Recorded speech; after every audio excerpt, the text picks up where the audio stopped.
Dzisiaj jesteśmy w Speyside, jesteśmy w destylarni Billego Walkera w Glenallachie. Ze mną kolejna whisky z jego serii Synthesa. Jest to Glenallachie Synthesh Part 3. Sprawdźmy razem, jak smakuje. Zapraszam.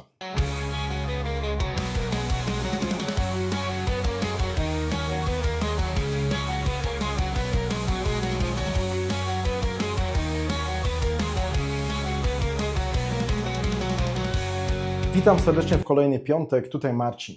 Tak jak zapowiedziałem na wstępie, jesteśmy w Speyside w destylarni Glenallachie u Billego Walkera. Ze mną trzecia część serii Synthesa. Synthesh jest to seria Billego Walkera, gdzie mamy whisky, albo inaczej destylat, który dojrzewa jednocześnie jak gdyby w dwóch liniach. Mamy dwa dojrzewające osobno komponenty, które później są wettingowane, połączone i tworzą jedną whisky. Dzisiaj ze mną część trzecia. W części pierwszej mieliśmy Cinquapin i PX-a, w części drugiej mieliśmy szkocki Virgin Oak i Oloroso, a w części trzeciej mamy francuski Virgin Oak i Oloroso. Więc co mogę powiedzieć o samej whisky? Po pierwsze, jest to 11-letnia whisky. Destylat tej whisky pochodzi z 2014 roku. Whisky ta została zabutelkowana w 2026 roku, więc mamy tutaj deklarację wieku 11 lat. Whisky ta jest w CS-ie, Cask Strength, jest to moc 57,4% alkoholu. Whisky ta ma naturalny kolor i nie jest filtrowana na zimno, jak zresztą wszystkie whisky z Glenallachie. Jeśli chodzi o wetting, powtórzę to raz jeszcze, że ta whisky dojrzewała, że tak powiem, dwuliniowo. Jedna część dojrzewała w beczkach z francuskiego dębu, był to Virgin Oak, druga część dojrzewała w beczkach po Sherry Oloroso. Oczywiście potem wszystko razem zostało zlane do jednego wettingu i rozlane do butelek. Jeśli chodzi o ceny, whisky ta kosztuje u mnie średnio około 75 euro, ale sprawdzałem dzisiaj na internecie i można ją kupić nawet za 69 euro. Znalazłem tylko jedną polską stronę internetową, która ma tą whisky w ofercie i na tej stronie ta whisky kosztuje 489 zł. Dobrze, przejdźmy już teraz do strony praktycznej. Nalałem wcześniej whisky do 2 kieliszków.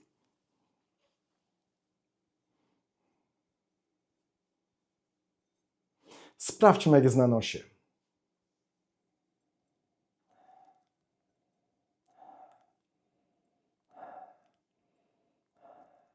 Bardzo owocowo, bardzo słodko, ale poza słodyczą jest również lekko kwaśno, tak, że nie tylko mam słodycz czerwonych owoców, ale jednocześnie wyczuwam tutaj wyraźnie wiśnie i sporo śliwki. Jest bardzo słodko, czuć ten dąb, czuć przyprawy, jest taka świeża i ostra na nosie, ale bardzo przyjemnie.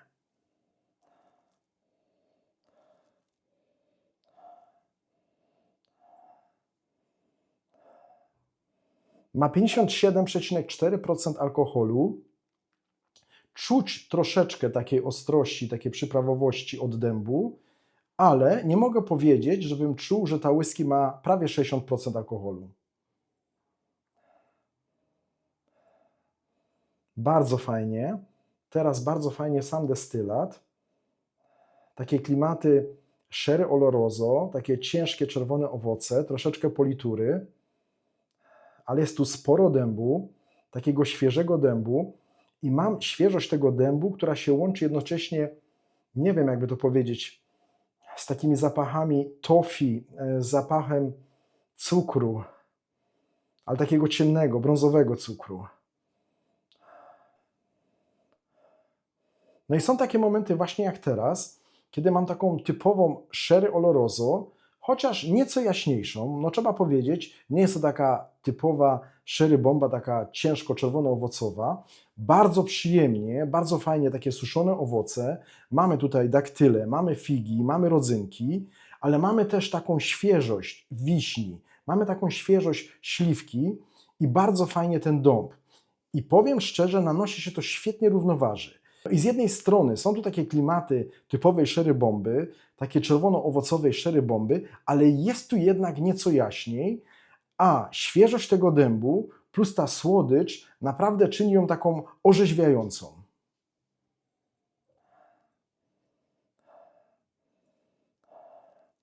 Bardzo fajnie teraz słód. O, fajnie. Teraz bardzo wytrawnie, tak słodowo i dębowo, ale raczej ten dąb teraz z Sherry Oloroso. No jest też tak troszeczkę ziemiście. No teraz bardzo przyjemnie. No i jest tu sporo czekolady, tak 70%. Do tego ta świeżość tych owoców, te wiśnie i ta słodycz. No powiem Wam, że mam wrażenie w tej chwili, jakbym wąchał Moncherie.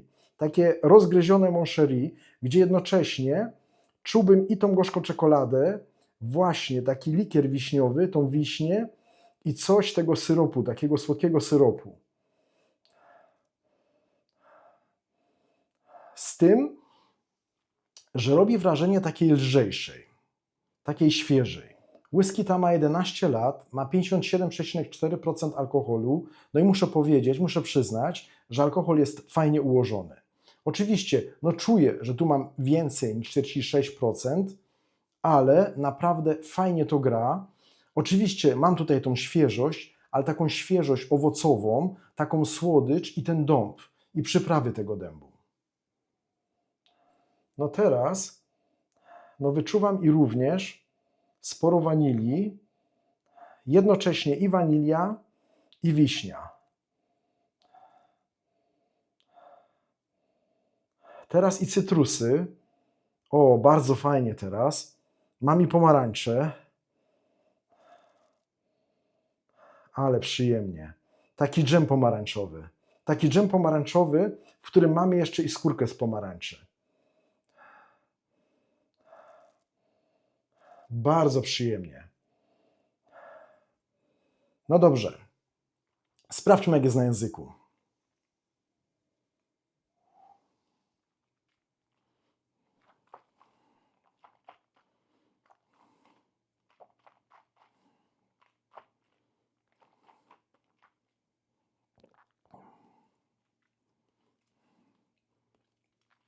Pięknie, pięknie, pięknie.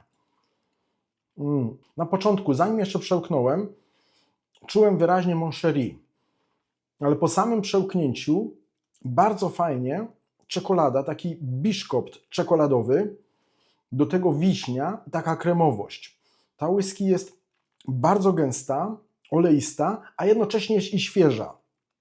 Absolutnie nie jest to ciężka whisky. Jest oleista, ale jest świeża. I przez smak tej wiśni, to teraz wyraźnie czuję wiśnię, jest odświeżająca. Jest taka rzeźka. I z jednej strony, jak już powiedziałem, mam te Moncherie, a teraz bardziej taki tort szwarcwalski. Albo takie ciasto jak WZ-ka, gdzie mamy biszkopt czekoladowy plus jakąś bitą śmietanę i na tym, że tak powiem, taka wisienka na torcie właśnie. Bardzo fajnie. Fajne przyprawy, dużo gałki muszkatałowej, mam goździki. Teraz tak troszeczkę jasno owocowo, mam i słód.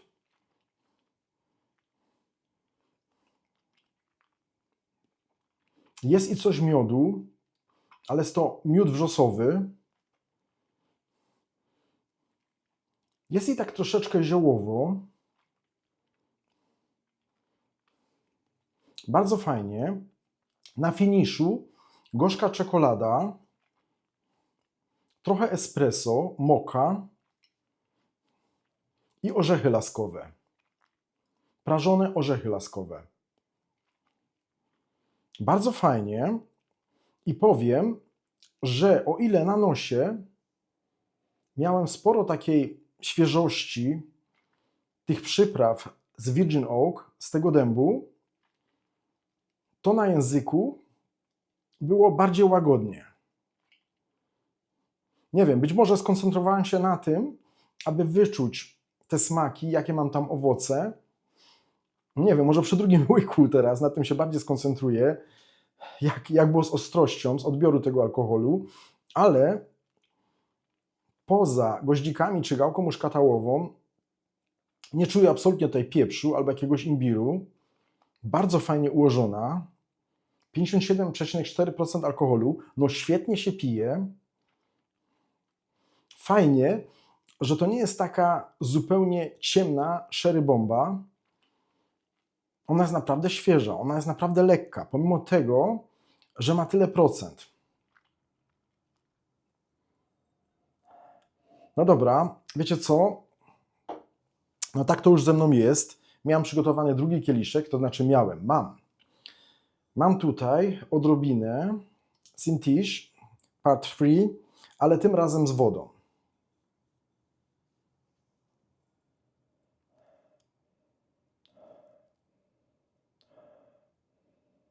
Kurczę, to są fajne klimaty. Tak teraz na pierwszego niucha, tak w ciemno, powiedziałbym, że mam takie klimaty z Edradała. Bardzo fajnie do tego teraz ten destylat. Jest nieco jaśniej i mam sporo miodu. Jest troszkę więcej ziemistości tutaj i więcej wytrawności. Ale bardzo przyjemnie, bardzo fajnie na nosie. No nie mam pojęcia, na jaką procentowość tutaj zszedłem, ale na pewno poniżej 50%. Dobrze. Teraz mam kieliszek, że tak powiem, oryginalnej wersji. Oj, ale pięknie. Ale pięknie. Tutaj mam o wiele więcej słodyczy, więcej świeżości. Teraz wyraźnie bita śmietana i mnóstwo owoców. No i teraz nie tylko wiśnia, nie tylko troszeczkę śliwki, ale mam również takie pieczone jabłko, słodkie pieczone jabłko. Troszeczkę cynamonu. Bardzo deserowo. I na to, że tak powiem, bita śmietana i takie prażone płatki migdałów. Ale pięknie.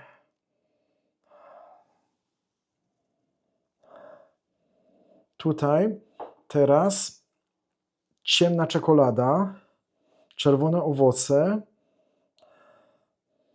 ale przewaga wiśni. I powiedziałbym, że taka wiśnia z kompotu. Dobrze, skosztuję jednak teraz w wersji z wodą.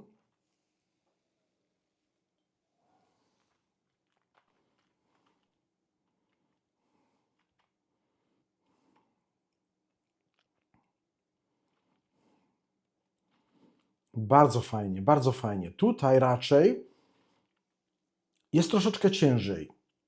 Mam trochę ziemistości, wyczuwam bardziej słód, ale dalej jest i słodko, i kwaśno. Czerwono-owocowo, ale nie tak ciężko. Bardzo fajna, pijalna, ale nie ma już tylu fajerwerków, jak tutaj w oryginalnej wersji. Ok, teraz troszeczkę więcej przypraw z przodu, ale jest to naprawdę bardzo przyjemne i znośne. Jest fajnie, ale nie tak fajnie jak w wersji bez wody. Zrobię małego łyczka jeszcze, albo nie zrobię. Poczekam z tym łyczkiem po prostu do porównania. Dlaczego by nie? Skoro mamy Sintiche część trzecią, mam również Sintiche część drugą. No niestety części pierwszej nie posiadam, piłem, kosztowałem, ale nie posiadam. Za to po prostu wezmę Glenallachie 10 CS Batch 12. A czemu by nie? Zaraz wracam. Dobrze, jestem z powrotem. Zostaliśmy w destylanii Billego Walkera w Glenallachie. Po mojej prawej stronie Sintiche Part 2. Ma ona 58,2% alkoholu. Jest to 9-letnia whisky, która miała również taką dwuliniową maturację, tylko tutaj mieliśmy szkocki dąb, Virgin Oak i mieliśmy sherry Oloroso. Zupełnie na prawo jest to Glenallachie 10-letnia w CS-ie, ma 59,7% alkoholu, jest to batch 12. Jeśli chodzi o wetting, mamy PX-a, mamy Oloroso, mamy Red Wine i mamy Virgin Oak. Cenowo jesteśmy mniej więcej w tym samym przedziale. Wszystkie 3 whisky nie są filtrowane na zimno, wszystkie 3 mają naturalny kolor i wszystkie 3 są mniej więcej w tym samym przedziale, jeśli chodzi o moc alkoholu. Mamy tutaj 9-latkę, 10-latkę i 11-latkę. W sumie to nawet nie zrobiłem jeszcze drugiego łyka tej whisky, ponieważ mój drugi łyk była to whisky z dodatkiem wody, więc teraz sobie zrobię drugiego łyka i potem przejdę bezpośrednio do porównania.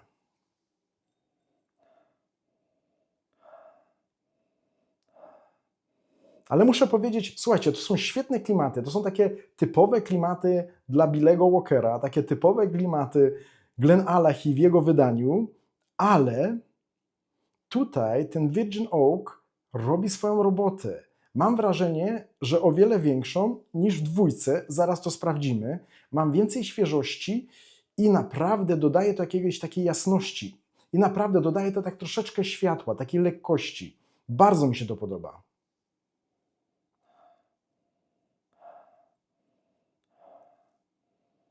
Dobra.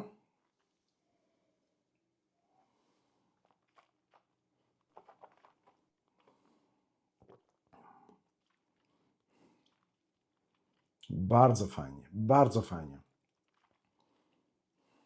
Jak ona fajnie się pije, jak ona fajnie wchodzi. Fajnie rozgrzewa. Teraz troszeczkę lepiej. No oj, teraz fajnie. Bardzo fajnie, przyjemnie dąb. I ten dąb robi wrażenie dojrzalszego niż te 11 lat. Bardzo fajnie się rozchodzi po całej jamie ustnej. Jest i słodko, lekko kwaśno. Jest i wytrawnie. Mamy przyprawy, mamy słodkie przyprawy. Mamy troszeczkę pikantniejsze przyprawy. I orzechy, i czekoladę, i kawę. Bardzo fajnie, bardzo fajnie. Teraz troszeczkę ostrzej tutaj z przodu, bardzo przyjemnie. Robi nawet takie wrażenie, jakby miał coś mentolowego, miętowego, że aż tak chłodzi.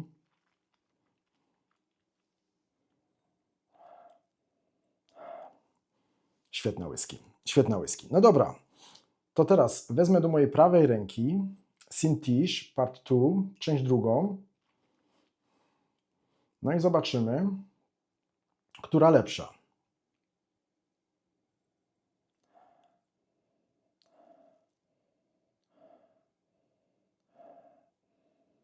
No to tutaj stanowczo więcej Sherry Oloroso. W porównaniu teraz do trójki jest ciężko. Mam coś tytoniu, mam takie klimaty skórzane. Czuję wyraźnie skórzany fotel.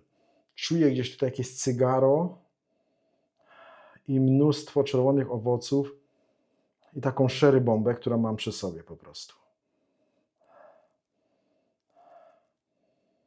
Mam wrażenie jednak, że ten alkohol tutaj po prawej stronie on jest fajnie ułożony, fajnie ukryty, ale nie tak fajnie jak w trójce. Bardzo fajnie destylat. Bardzo przyjemny dąb. Teraz nawet tak troszeczkę magii. Orzechy, ale powiedziałbym, że orzech włoski. No ona jest stanowczo cięższa. Dobra, wrócę do głównej bohaterki.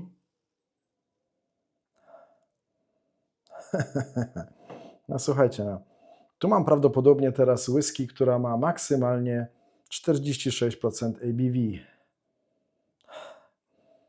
No tu jest leciutko, tu jest po prostu owocowo, jest świeżo.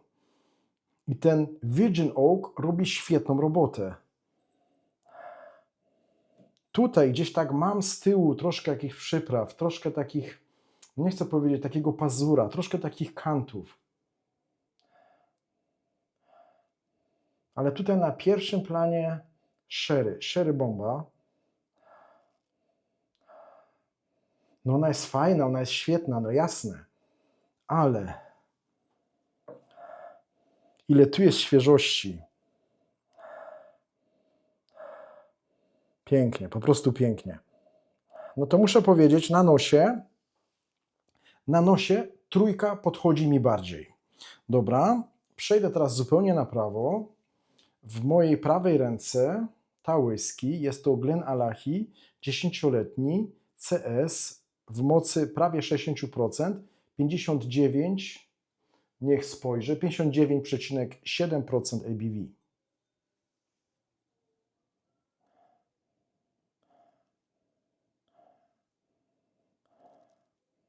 No to muszę powiedzieć, że właśnie tej dziesiątce bliżej do trójki, ale nie jest już tak słodko, chociaż mam również podobne słodycze. No co prawda tutaj mamy IPX-a.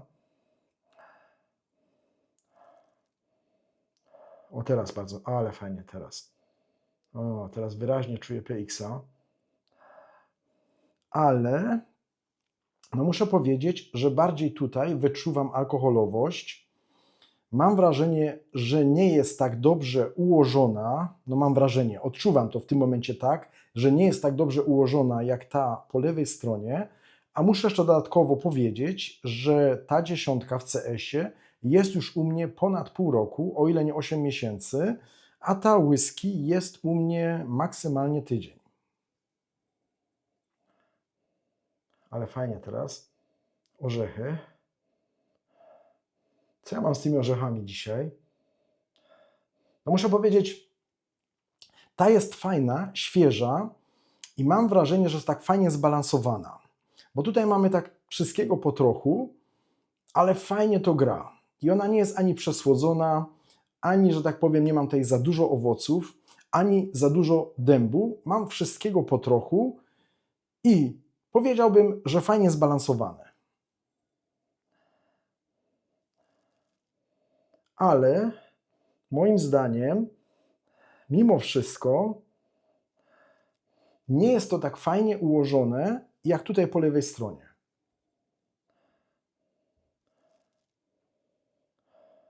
Ona ma fajne klimaty, no kurczę, no nie ma o czym gadać. No dobrze, przejdę teraz do głównej bohaterki.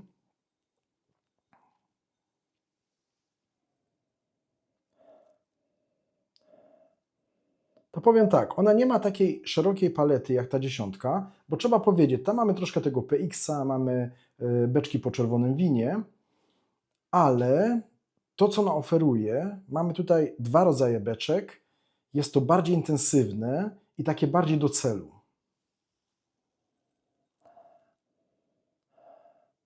Mam więcej świeżości i powtórzę to po raz wtóry, ta whisky tutaj w tym gronie jest najlepiej ułożona.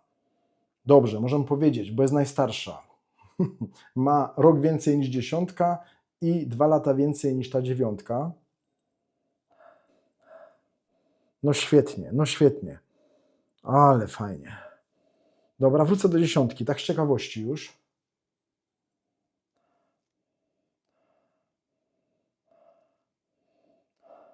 No to prędzej wyczuję alkohol w dziesiątce niż te owoce.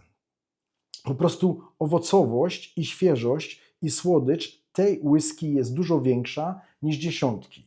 Oczywiście jest to sprawa gustu, co tobie, co mi bardziej odpowiada.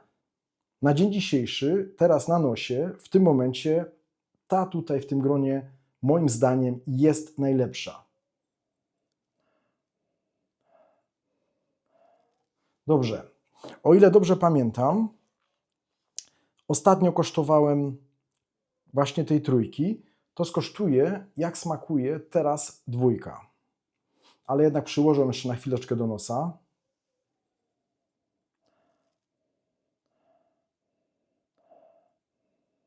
No i teraz są momenty, kiedy troszkę wyraźniej, ale wyczuwam alkohol. I to jest bardzo dobra, bardzo fajna whisky. Ale właśnie w tej bezpośredniej konfrontacji, no mówię teraz to, co czuję. Dobrze, skosztuję dwójki.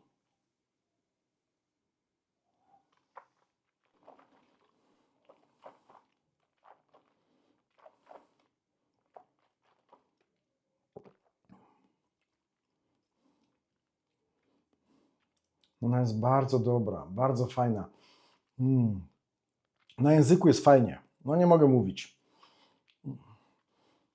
Ja wiem, że jak robiłem film z tą whisky, to porównywałem ją do 15 i tam wyszły różnice. Ale właśnie to, co teraz mam, to przez pierwsze 5 sekund tak, jakbym pił Glenallachie 15-letnią. Potem mam troszeczkę przypraw. To znaczy, wiadomo, mam te czerwone owoce, mam daktyle, mam suszone owoce, mam rodzynki. Bardzo fajnie, bardzo fajny, ułożony dąb przez te pierwsze 5 sekund. Potem przychodzi coś takiej ostrości i dobra, dodaję to takiego smaczku. Jest to fajne, przyjemne, ale mam wrażenie, że nie jest to takie fajne jak tutaj. Jednak tutaj ta Sherry Oloroso bardzo dominuje. No ale czy to jest wada, czy zaleta?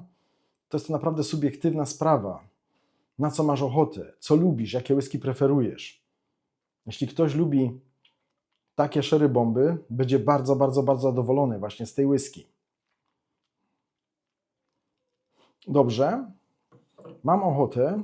Oj, mam bardzo ochotę. No popatrzcie. Chyba mamy już taką późniejszą wiosnę. Zaczynają się pojawiać muszki. Chyba wiedzą, że jest piątek i że robię film.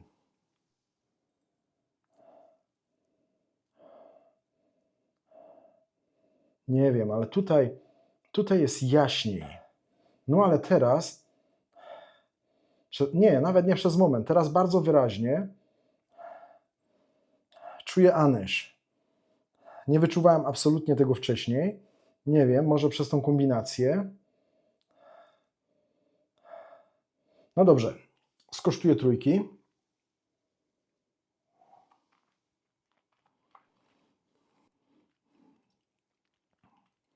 No mam tutaj więcej tego dębu. Mam i od samego początku, po prostu tutaj, w dwójce, przez pierwsze 5 sekund mamy taką Glenallachie 15 na sterydach, a później zaczynamy odczuwać jakieś przyprawy, taniny i dąb. Dodaje to takiego smaczku, robi się coś innego, ale według mnie nie współgra to tutaj tak fajnie razem, jak tutaj.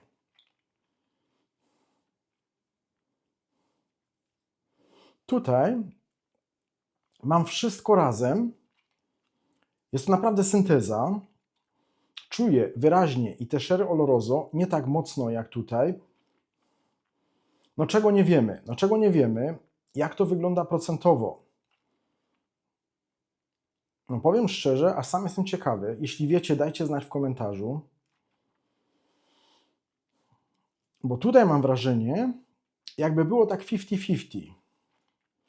Albo być może sherry jest troszkę więcej, ale w najgorszym wypadku, no dobra, tak 60% sherry, 40% Virgin Oak.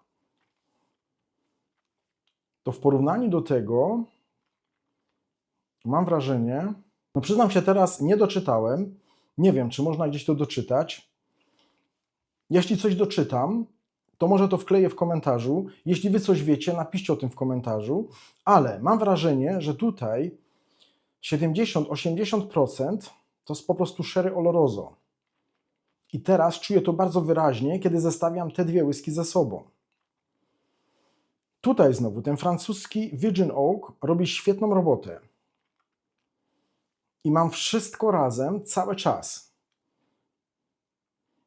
Oczywiście idzie to ku finiszowi i na finiszu mam tą mokę, mam czekoladę, mam kawę, mam te prażone orzechy, mam leciutki posmak po takim dżemiku pomarańczowym i czerwono-owocowym, ale, że tak powiem, mam cały czas od początku do końca to samo, tak jakbyśmy na wzmacniaczu po prostu tylko delikatnie ściszali muzykę.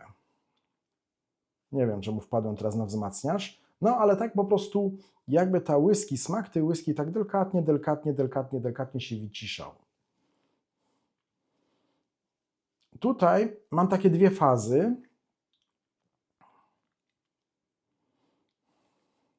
No według mnie, jeśli chodzi o samą syntezę, to bardziej powiodła się tutaj po lewej stronie. I o ile, muszę powiedzieć, ta część druga bardzo, bardzo mi smakuje i bardzo mnie urzekła w ostatnich miesiącach. W ostatnich miesiącach była to taka whisky, po którą chętnie sięgałem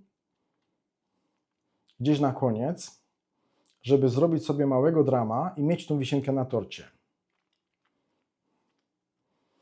I kiedy skosztowałem pierwszy raz Glenallachie Sintiche Part 3, to byłem troszeczkę taki rozczarowany, ale zaraz wyjaśnię dlaczego.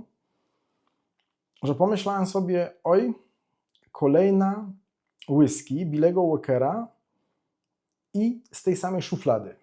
Ja wiem, że nie brzmi to zbyt dobrze i nie wiem, czy jest dobrze, że w ogóle to powiedziałem tutaj, ale tak sobie pomyślałem. I bardzo mi się podoba teraz to porównanie, które pokazuje wyraźnie różnicę pomiędzy dwójką a trójką. I dla mnie trójka bez dwóch zdań jest lepsza. Bardziej mi podchodzi. Ta synteza moim zdaniem jest bardziej udana. Dobrze, ale to jeszcze nie koniec. Po mojej prawej stronie na końcu czeka sobie kieliszek z 10 CS.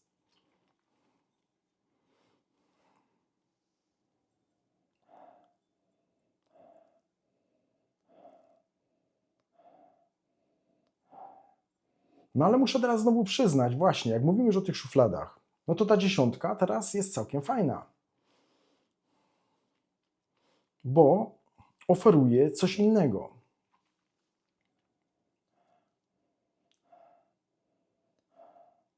Dobrze, skosztuję 10.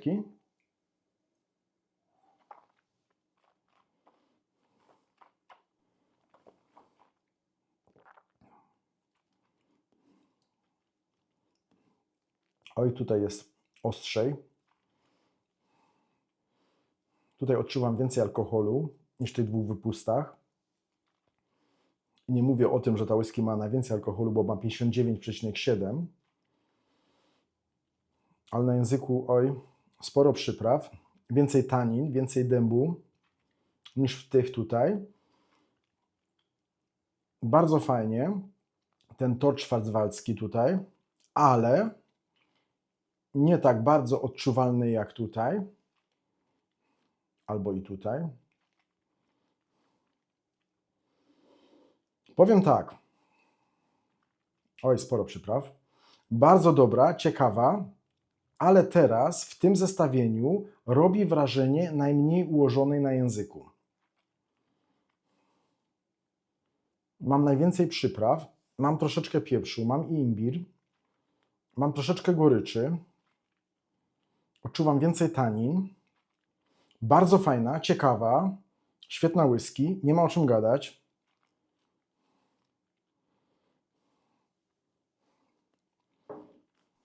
Dobrze, przejdę teraz do Sintiche Part 3.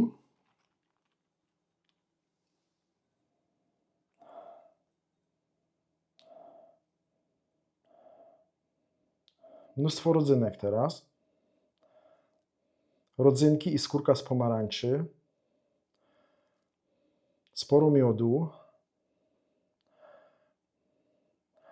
Brązowy cukier. Taka melasa albo takie bardzo ciemne toffee.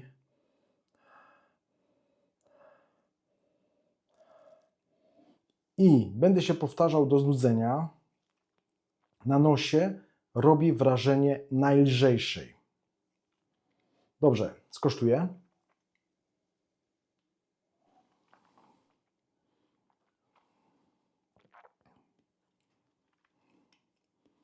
Świetnie, świetnie. Jeszcze raz świetnie. To, co miałem na nosie, mam na języku. 1:1. Calutki czas. Mam cały czas kontynuację. Coraz słabiej, ale czuję wszystko naraz. Bardzo, bardzo, bardzo przyjemna whisky. Bardzo pijalna whisky. Najlepiej ułożona w tym gronie. Moim zdaniem najlepsza w tym gronie. Dobrze, przejdę do podsumowania. Dzisiejszym bohaterem albo dzisiejszą bohaterką jest ta whisky, która stoi po mojej lewej stronie. Jest to Glenallachie 11-letnia z serii Synthesa. Jest to Synthèse Part 3. Jest to trzecia część serii Billego Walkera. I moim zdaniem najlepsza. Najlepsza przynajmniej w tym zestawieniu. Co prawda kosztowałem jedynkę i wydaje mi się również fajna, ale ciężko mi w tej chwili z głowy powiedzieć, czy jedynka jest lepsza, czy gorsza od trójki, więc nie biorę teraz tego pod uwagę. Ale w tym zestawieniu, które mam tutaj, moim zdaniem jest to tutaj najlepsza whisky. I tutaj ten balans pomiędzy Sherry Oloroso i Virgin Oak, jeszcze raz powiem, Virgin Oak w wydaniu Billego Walkera po prostu jest świetny. Tutaj ta synteza moim zdaniem jak najbardziej jest udana. Ta whisky tworzy naprawdę świetną całość, pijalną całość. Ma 57,4% alkoholu, czego nie czuję ani na nosie, ani na języku. Naprawdę bardzo przyjemnie, bardzo fajnie się ją pije. Świetnie smakuje, bardzo dobrze pachnie i naprawdę daje dużo radochy. Jeśli popatrzałbym na cenę i, że tak powiem, uogólnię i powiem, że wszystkie trzy whisky kosztują prawie to samo, to mogę powiedzieć, że z czystym sumieniem polecam, polecam, polecam. Jeśli chodzi o serię teraz Synthesa, to trójka moim zdaniem jest lepsza niż dwójka. Myślę, że dwójka to taka 15 na sterydach plus nieco dębu. Ale tutaj mamy coś z dziesiątki, może nie tak szeroko, bo nie mamy tego PX-a i beczek po czerwonym winie, ale jest to super ułożone i mam sporo świeżości i lekkości i mam wrażenie, że pomimo tego, że ta whisky ma prawie 60% alkoholu, będzie się dobrze piła i latem. Czego nie omieszkam sprawdzić. Jestem ciekawy Waszego zdania, czy mieliście możliwość kosztowania whisky z tej serii, co Wy myślicie o tej serii, co myślicie o tych whisky. Czekam na Wasze komentarze i mam nadzieję, że podobał Wam się ten film. Dziękuję za to, że jesteście ze mną, że lajkujecie moje filmy, że komentujecie moje filmy, że podbijacie moje filmy. Do zobaczenia następnym razem. Cześć!